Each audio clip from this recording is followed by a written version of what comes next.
Jean-Claude Schofft, vous êtes le directeur du site de Nantes Airbus, le deuxième site le plus important en France après Toulouse.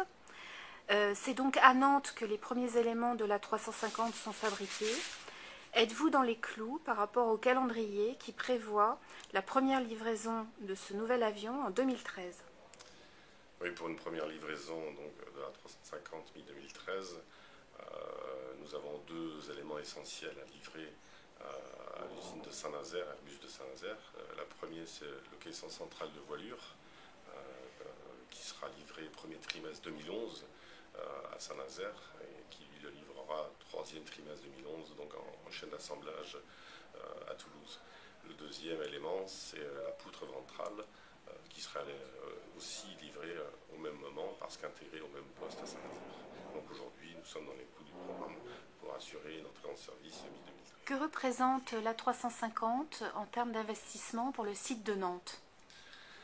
350 pour Nantes, entre 2008 et 2014, c'est un peu moins de 500 millions d'euros d'investissement, rien que pour l'usine.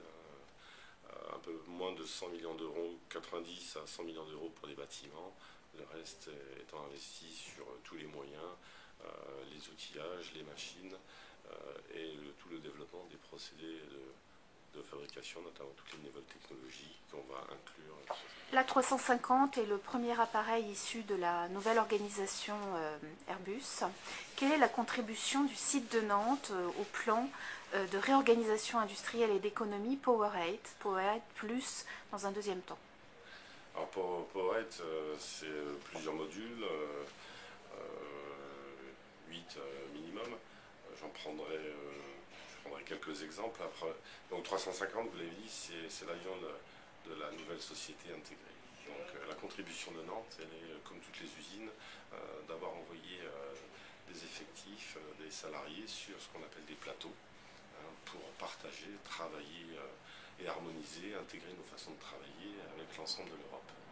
Donc avec des usines qui, comme Nantes, travaillent sur le composite par exemple, on a travaillé d'une façon très proche avec les usines espagnoles et allemandes pour trouver et définir quelles étaient les meilleures pratiques, à la fois sur la façon de fabriquer, sur nos moyens, nos machines, quelles étaient aujourd'hui les machines les plus performantes.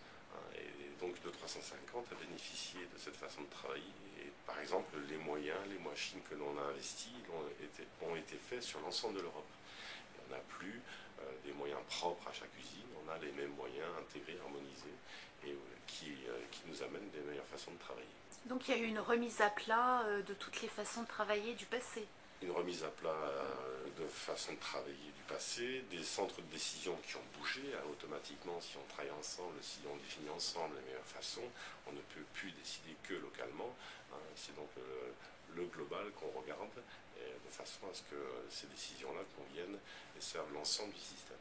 D'accord, donc ça veut dire des appels d'offres internationaux, ça veut dire des fournisseurs historiques qui ne sont plus là parce que vous avez trouvé une offre peut-être non française qui répondait à vos attentes. Ça veut dire des choses comme ça? Ça veut dire des cahiers des charges en français, des cahiers des charges qui sont en anglais, des consultations qui sont faites sur l'ensemble de l'Europe. Ça veut dire, comme vous l'avez mentionné, des fournisseurs traditionnels, habituels des usines françaises, et notamment français, qui sont remplacés aujourd'hui par d'autres fournisseurs européens, voire américains pour certaines machines, parce que des moyens plus performants et qui répondent plus à nos attentes. Et donc au total, tous ces efforts, ça permet de réduire le cycle de production, d'aller plus vite, donc de tenir le calendrier. Est-ce que vous pouvez nous donner quelques chiffres? Oui, si je prends les cycles de fabrication ou d'assemblage de nos morceaux, comme le tronçon central de voilure, parce que j'entends par cycle, c'est le moment où on démarre l'assemblage des pièces élémentaires jusqu'à la date où on livre à notre client, Saint-Nazaire.